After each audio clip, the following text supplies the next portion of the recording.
Chapter 3 In the Den of the Hounds. After leaving Aiden and finding my way back to Freeman last time, he sent me out soon after. I emerged into the Backrooms once again, treading an uneasy sense that things would really start to heat up soon as I went on another mission, this time on a quest to find Lady Lindy. Freeman's request would lead me to enter the domain of a terrifying Ancient Hound and its legion of smaller hounds, as they apparently guarded an impressive piece of technology known as the Master Goggles. I had wandered into a dark hall and emerged into a space with some helpful items. The good old death mod jelly rested close by, along with a flash sphere just across the way. Unfortunately, a faceling also lingered nearby and sensed me with some unnerving accuracy. As it stepped up to me, arms outstretched like a mummy from a classic monster flick, I snatched up the jelly, though I knew it wouldn't help me take this thing out. I ducked beneath the monster's arms and ran right into a dead end. I groaned as the faceling caught up to me. Its claws swiped at me, knocking me down for a second. So close to the ground, I realized I'd actually fallen within reach of the flash sphere. I grabbed it and flung it back at the faceling. The sphere burst into a blast of light, frying the entity and causing it to cavort wildly. It twitched and then crumpled to the ground before dissipating away, as though the Backrooms itself had unhinged its maw and swallowed it whole.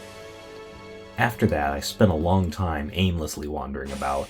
Empty rooms seemed to be all there was, without an item or entity in sight. Corner after corner, dead ends that led into more dead ends. It was a nightmarishly unfinished level I was traveling through. It was actually kind of delightful to stumble onto a hallway with its long, enduring passageway. Even better, this eventually led into a lecture hall to turn into another hallway where things finally started to pick up. The golden stairs was in view, like an old friend, though I knew it would be a while before I get to head into the threshold and back to the comfort of Freeman's office. Nearby, some desk rooms also popped into view, which I gratefully picked up and pocketed. I ventured through a series of lecture halls, discovering a precious death moth resting on the podium. As I stepped up to get a closer look at it, it melted away right before my eyes, and in its place was some shock shrooms. I silently thanked the moth and went further into a side passage that led into another lecture hall, which looked like a mirror of the first one. The podium at this one had some death moth jelly, which was a welcome gift. I scooped it up and continued traversing through the fun house of lecture halls until I heard a growl before I saw the hound. It was sniffing around the podium of this particular lecture hall, where a pair of fancy-looking techie goggles seemed to sit, waiting. Taking the death moth jelly out of my pocket, I tossed the jar across the room where it smashed against the wall next to the hound. It went berserk, snout deep in the jelly, and allowed me to sneak up to the podium and snatch the goggles up. I went back the way I came through this maze of lecture halls, but was stopped in my tracks as a familiar face showed up like an unwanted family reunion. The faceling was again stalking me, which caught the attention of the hound, who was finishing up its delicious jelly and turned its head to stare at the pair of us. The shock shrooms did good work as I fried the faceling.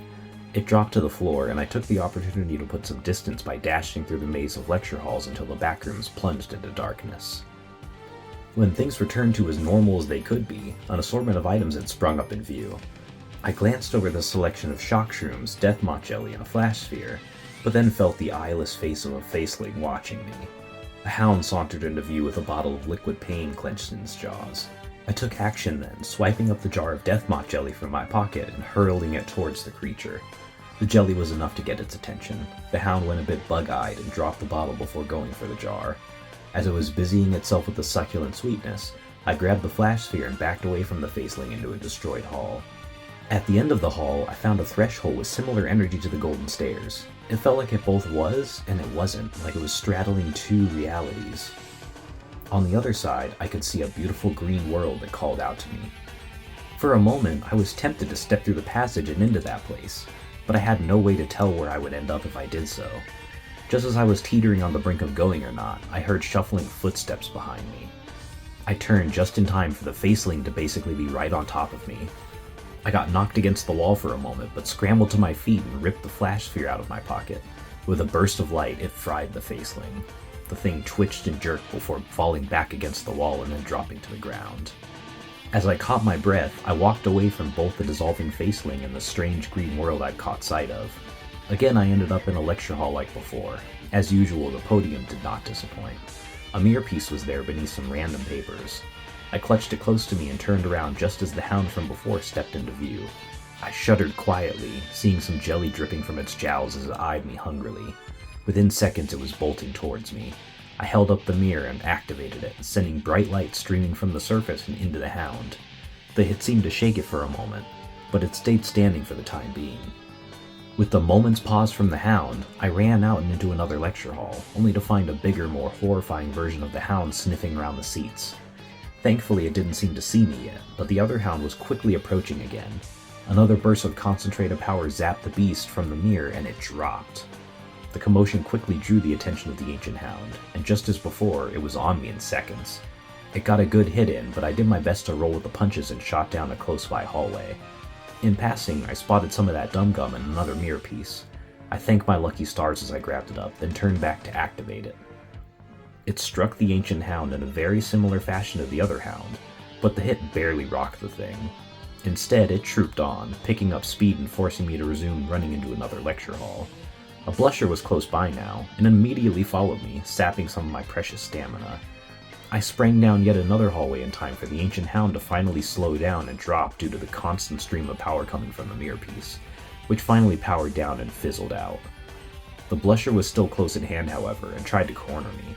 I let it chase me down several hallways and into multiple lecture halls until I was saved by the darkness. Once again, the place hit its limits and rewound, shuffling everything up around me. It was back to random rooms again, though I caught sight of those harmonious golden stairs again, right across from a noxious-looking poison hall. Just as I was coming to terms with how quiet things seemed, I heard some commotion. Someone or something was quickly approaching, making quite the racket as they did so. That was when a familiar-looking woman in an aviator's outfit appeared from the darkness with one of those terrifying hounds right at her feet. This had to be Lady Lindy. Lindy ducked out of view behind a wall as the Hound came charging out, so I waved my arms and made a ton of noise to catch its eye. It locked onto me as its new active prey, and came bounding closer and closer with unrelenting ferocity. As it launched off its hind legs, I thrust the death shrooms at the approaching beast. The shrooms exploded, releasing an energetic explosion that melted the thing's face off. Before long, it was nothing more than a pile of flesh and bones.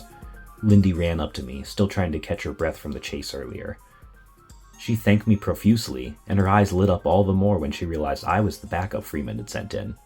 You've got impeccable timing, Wanderer. It's never a good time getting chased down by a hound. Thanks for that quick thinking. Those death shrooms pack a crazy punch. Yeah, tell me about it. Saved myself for sure. Glad to see you're alright. Oh, and the goggles. I've kept them safe. Glad to see Freeman found somebody really capable of taking this place on. Hard to imagine anyone surviving down here for long, but it's good to meet you. It's been a trial trying to find that thing, so good to see it in one piece. Technology stuff sometimes doesn't do so well down here. Time has some weird effects for sure, just hard to know what you can really trust in this place. Yeah, I bet. I've already lost my sense of time by this point, so I can only imagine how it is to live down here. Sounds stressful. Suddenly, we both felt a shiver go up our spines as the sound of barking suddenly erupted from down the hall. The pitter-patter of paws grew increasingly loud, and we both looked at each other and then over to the golden stairs nearby. It was time to go. It's time. Let's get out of here. Nice talking, and we'll see each other at Freeman's. Let's go! Without any more words, as the first hound began to careen around the corner, we burst across the way. My feet felt like they were barely touching the ground, but I knew it was just the adrenaline. Before I knew it, my feet were at the foot of the stairs. The sound of paws vanished as the bright light overtook everything, and a warm glow melted my mind into nothingness. The golden hum felt so comforting as we made it to the top. I pictured Freeman's face in my mind and stepped through the threshold. Hopefully I'd find Freeman on the other side. Thanks for watching. If you enjoyed the video, give it a like and subscribe to see more future Backrooms TCG content. These playthrough videos take a lot of work, so we appreciate you taking the time to watch. We'll be back soon with more playthroughs, so stay tuned for future updates also on the car park levels coming as well. If you haven't had the chance yet, check out the new rulebook and also the new how to play video. Thanks for watching, Wanderers. See you next time.